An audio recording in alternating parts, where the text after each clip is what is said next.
I am your friend, Dr. Charles Apoki. I trekked 7,900 steps this evening and I took my bath. Then I tried to enjoy this old age. I was playing music from my phone, from YouTube music, playing music, took a warm bath, and I felt I should do this video. I usually don't rush to comment on issues. This is not an Aproko channel. But it will be a great disservice to the wonderful people of Igbo land who treated me like a nwanwa if I do not share my experience of land sales in Igbo land. When we did higher school, there was one book called Straight and Crooked Thinking. It was a book on logic.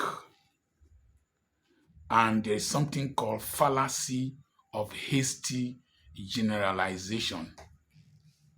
That is, you take one incident, you make a conclusive statement about that statement.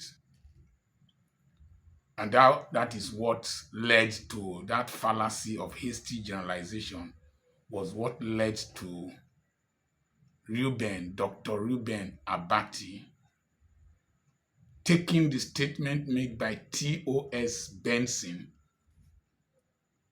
who was Minister for Communications and Information then, that because his in-laws did not sell land to him, that Igbos don't sell land to non-indigens.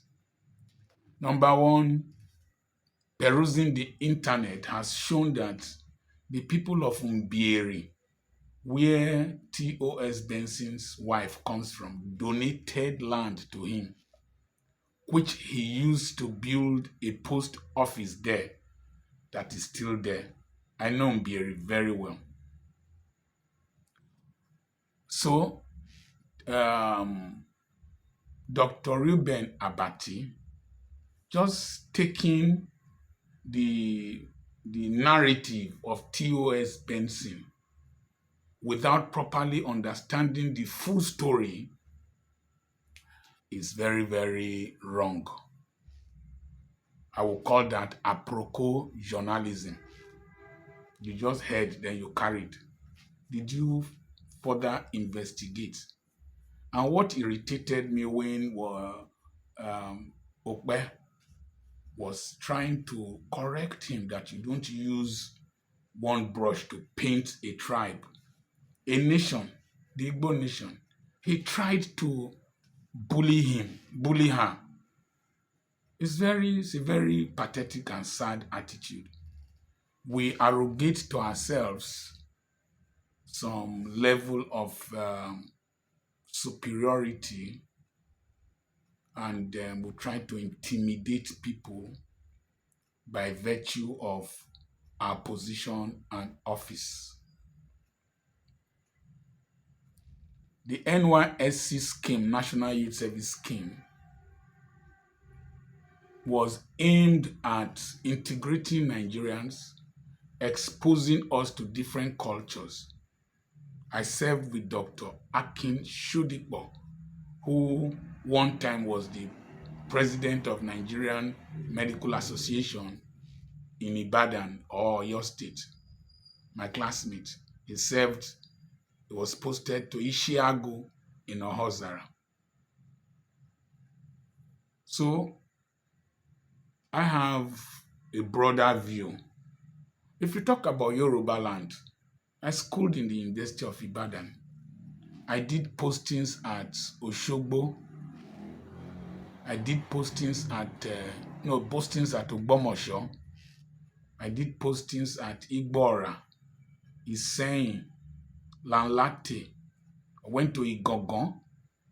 I did postings at Aro Psychiatric Hospital, Itaoshin, I mean, the one at Lantoro and the one at that, is it Itaoshi or whatever. So I know Yoruba land to some extent, and I will not hastily make statements that are derogatory to the Yoruba people. Moreover, when you are on national television, you have to be very careful. That is not beer parlor journalism. I bought land at Umoba Road, Aba, bought land. There is an Anglican church, I think it's St. Matthew's Anglican Church at Umoba Road, St. Matthew's or St. Matthias. I bought the land leading, just at the junction leading to that street, until one young 419 man, then he's late now, came to try to intimidate me to take the land. But trust the Igbo man. The man called Papa Superb or Papa Obuda number 90 Azikiwe Road, 90 or 190 Azikiwe Road, stood by me to make sure that the land was not taken.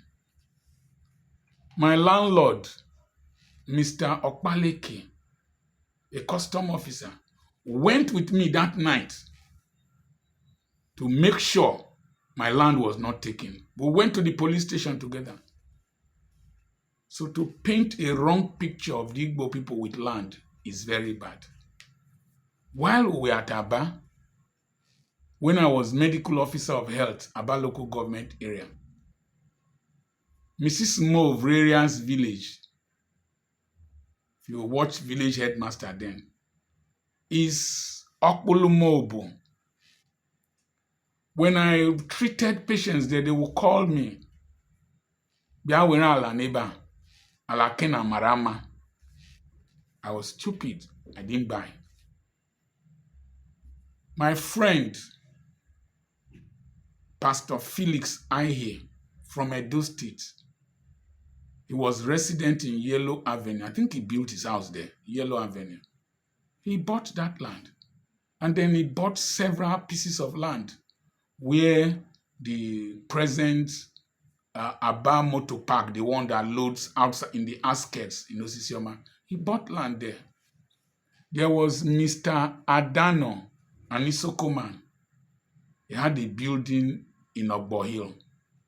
I don't know if Mr. Bello, that was repairing engines at Ukegbu Road, owned that building. A great percentage of the properties in Aba are owned by non-indigens. So to just come on national television and practice Aproko journalism that Igbos don't sell land to non-indigens is very, very, very, very ungodly, wicked.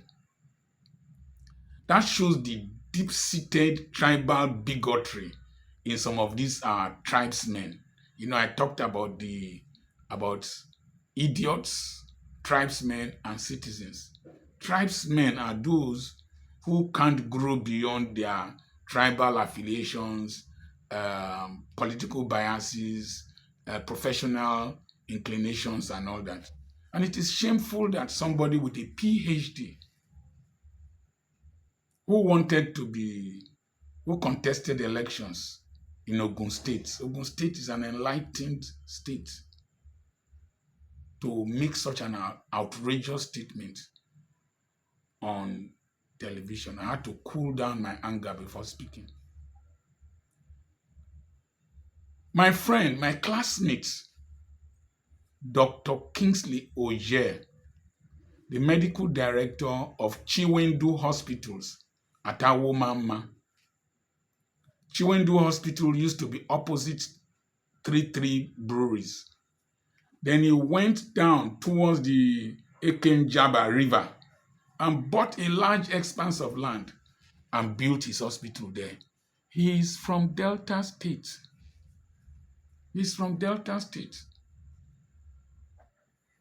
It is true that some communities in Igbo land, that the pieces of land available are too small there used to be a law that for you to open a university, you must have 100 acres of land. And then a polytechnic, 50 acres of land. And then the Igbos complained that they don't have that kind of large expanse of land. I was in the National Board for Technical Education, their office in Kaduna, to collect a form for Petra Institute to build my tertiary institution. And they raised up the issue that the Igbos complained that they don't have such kind of large expanse of land for them to build their institutions. So the federal government listened to them and reduced it. So for a polytechnic, if you have 25 acres or 10 hectares, you can build a polytechnic. 50 acres, you can build a university. And there are adjustments. So sometimes the Igbos, if the land they have is only for the umunnas, they won't sell out of that because their children are very enterprising and they travel a lot and they come back to, you can see 4 brothers building 4 duplexes in that place. If you go to Abriba, if you see the buildings there, it's called Little London. So they might not be willing to sell out of the Umuna land. So it is very, very unfair and very, very unjust to say that Igbos don't sell land to strangers. Simple question, have you lived there before? Second question, how many of you and your friends live there? Have you attempted to buy land there before? Did you cross-check with the Igbos before you made that statement? This is the Igbophobia I hate in this country. And I'm ready at any time to stand to defend any falsehood against them. It is true, I made a video that sometimes the Igbos are their own problems. When Umahi was talking about landmark recreational center. So, have you lived there before? Did you attempt to buy land? Did you verify that statement with the Igbos? When you were corrected, did you listen to the other person, or you said every other person was parochial? Dr. Reuben Abati, I talk to you as an elder. You must detoxify your tribal bigotry. This station you are working in is owned by the old boy from my school, Dr. Nduka Obaigbena, from Agbo. You think Igbos are so discriminatory that he allowed you to work there? Very unfair. Very, very, very unfair in this dispensation and level of enlightenment. A lot of the narrative people have about the Igbos, they've never been there. What you talk about the Northerners, have you lived in the North? Have you lived in Yoruba land? The narrative my mother gave to me, my mother lived in Enugu 1929 at coal camp. Then police barracks were still tents. My mother lived there. My wife's mother lived in Abakaliki much before my wife was born. That means about 80 to 90 years back. My mother lived in a coal camp earlier than 1929, if I'm right. The stories of Wawa and all that, when I got to Igbo land, the stories were totally different. So T.O.S. Benson's dispensation and the current dispensation are totally different. And if we are to live as a people in this nation, if we must have the moral high heights to condemn people like Simon Ikpa, and condemn those who are agitating for Biafra. We must have the moral responsibility to treat the Igbo man with respect in whatever way. Treat them with respect. Talk about them with respect. The same thing we should talk about any other tribe, Northerner, Yoruba, even foreigners among us. We must talk to each other with respect. You can't blame the Igbo man if he doesn't have a sense of belonging, because love is felt. Being welcomed is felt. Justice is felt. It is seen to be done. That statement that the Igbos don't sell land is a deep-seated hatred, and the anger with which Reuben Abati said it is a deep-seated anger that I see manifesting in different forms, particularly in the Lagos axis.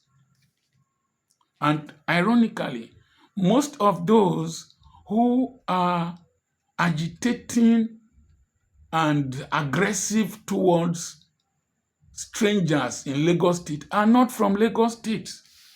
They are not from Lagos State. And so we cannot use a paintbrush to paint the Lagosians. The Lagosians are so welcoming that people have built houses around Lagos from different tribes and different races.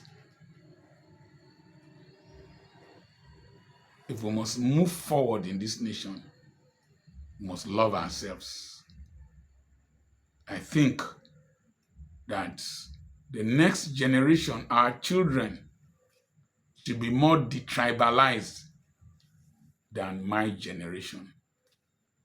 We are willing to use tribalism to gain undue advantage in politics, to gain undue advantage in our workplaces. But when we want to steal government money, we don't bring tribalism. We don't bring tribalism. When we want to approve loans, we want to approve loans that is choking our necks. You don't see any person opposing based on tribe. When it comes to giving somebody what is due to him or her, that's when we have these tribal issues coming up. It is sad. I think whipping up tribal sentiments is for intellectual midgets. Bring it on for intellectual midgets. For people who can't compete on a level playing ground. And to make categorical statements without proper research. Reuben Abati should have resigned from that post or be sacked. If Morgan Pierce or Richard Quest or whoever made such statements on national television, either he renders an apology, or he resigns, or he's sacked. I am Dr. Charles Apoki.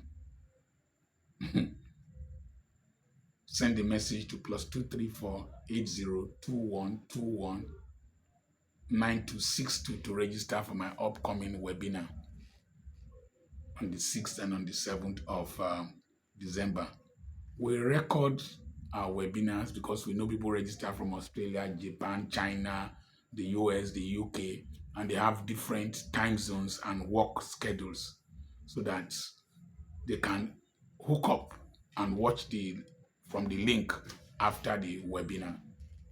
God bless you. Remember, I have properties for sale. God bless you real good. I believe Nigeria is the best country to be born. We are a very great and wonderful people. Most of those creating problems in this country are not even from this country. The headsmen, the terrorists, the bandits are not from this country. The typical Nigerian in the street of Lagos, in the street of Aba, in the street of Mina are very, very wonderful people, very lovely people.